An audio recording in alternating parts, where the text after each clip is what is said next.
Not only is Iron Man 3 the third installment in the Iron Man franchise, it's the follow-up to the hugely successful Marvel's The Avengers, so how does it fit into what we're calling the Marvel Cinematic Universe?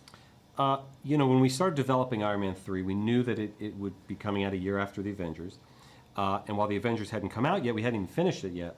What was important to us is that it worked on two levels. It worked as sort of a capper to an Iron Man trilogy, but also that it worked as a direct follow-up to The Avengers. And what Shane was able to do in his script and directing the movie was really embrace the character of Tony Stark, really delve deeper into Tony than we had, deeper than any of the films since Iron Man 1, but at the same time let the massive sort of repercussions of Avengers reverberate through, because Avengers was such a hit that we figure that majority of the audience going to see Iron Man 3 will have seen Avengers, perhaps even more than had seen the first two Iron Man films. So it was very important that it connected that story. So it really is a unique movie that is sort of a sequel to two other franchises, and at the same time, and most importantly, stands apart and on its own, which is the credit of Shane Black. Thank you. This question's for Shane. What was it like to take over the directorial reins from Jon Favreau, and how does your interpretation differ from his? Taking over from Jon Favreau is a little daunting because he's a force to be reckoned with now.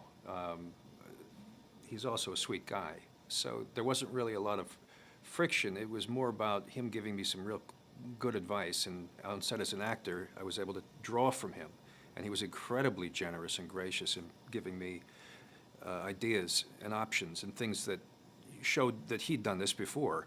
Now, the good news from this, too, was that I don't think that John and I have specifically very different ideas about Iron Man. I think we both like a more grounded, kind of realistic character. I think we like playing with the idea of taking something very mythic and powerful that starts to get dark and then lightening up and sort of not taking it too seriously, taking it back a step into satire. These are the things that he loves too. So it was really, to me, a dream collaboration where I was able to access this guy who was an invaluable resource along the way. Hugely popular worldwide. What can you say about why the franchise has resonated so strongly with fans globally? Listen, the success of the movies is in no small part due to the fact that the fans have embraced it. And when we set out to produce one of these films, we start always with the source material, always directly from the comics. We do reinterpret, we do change some things. But when we change them, it's usually for a very good reason. And it's usually in an attempt to get at the heart of what the comic was all about. And I think fans around the world really respond to that. And now, as we've had 3 Iron Man films and the Avengers have come out, you now have fans, really deeply loyal fans, who are fans from the movies, from before, who hadn't read the comics or the movies had brought them to the comics. And for years and years, it was always the comics that brought them to the movies. And now we see that sort of spinning. And that just sort of showcases the loyalty of the fans around the world, that they're now embracing sort of a new continuity within the movies, still tipping our hat to the comics, pulling all the great ideas from the comics, but setting out on sort of a new cinematic continuity turf. Shane, you briefly addressed this in the press conference about having directed Robert Downey Jr. in Kiss Kiss Bang Bang, and you've had the chance to work with him again on this film. How was this experience different? Did you enjoy it more or less, and how so? It was a bit more frenetic. Kiss Kiss Bang Bang felt more like sort of a fun lark that took 35 days. And this is at least twice that. And I was tired on the day 30 on Kiss Kiss Bang Bang. I didn't want to keep going. I said, okay, just get me to the finish line.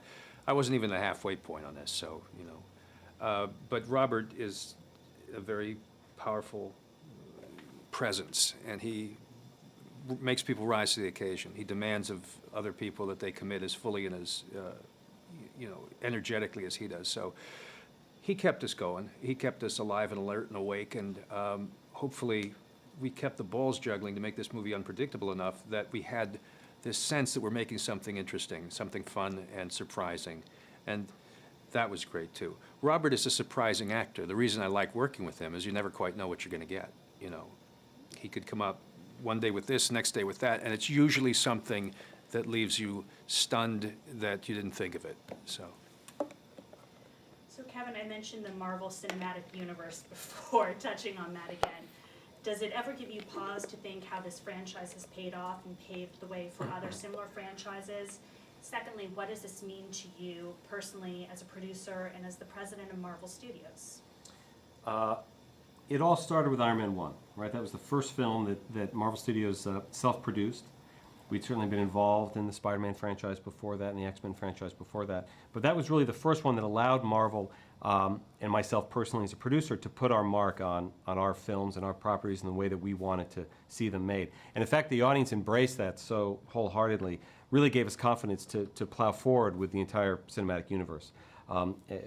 With the Hulk and with Iron Man 2 and Thor and Captain America, all leading to Avengers. And in the same way, it gave us confidence to now post-Avengers, and the Iron Man 3 being the first one of our next phase, gave us the confidence to do the unexpected, to go with our guts in ways that audiences may or may not predict, but that sort of keeps them and us on our toes.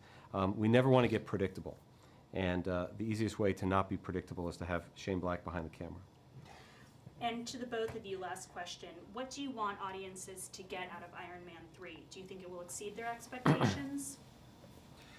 I hope that they get something from Iron Man 3, audiences get something from Iron Man 3 that is beyond just kind of a rock and roll movie. I hope that they see it as something that's more of a stew of elements, that is at times thrilling, other times can be sort of irreverent or funny. Ultimately, that stands the myth on its head a little bit, because we want to have some kind of a sense of satire running through this as well. And so I love the notion of trying to just be a little smart. And if they come away thinking, we enjoyed that, we got a thrill out of it, but you know what? That wasn't a dumb movie either. That had a couple things that may have resonated with me as being smart. I'd be happy with that. Great, thank you so much. Good answer. Okay. Thank you. Thanks, guys.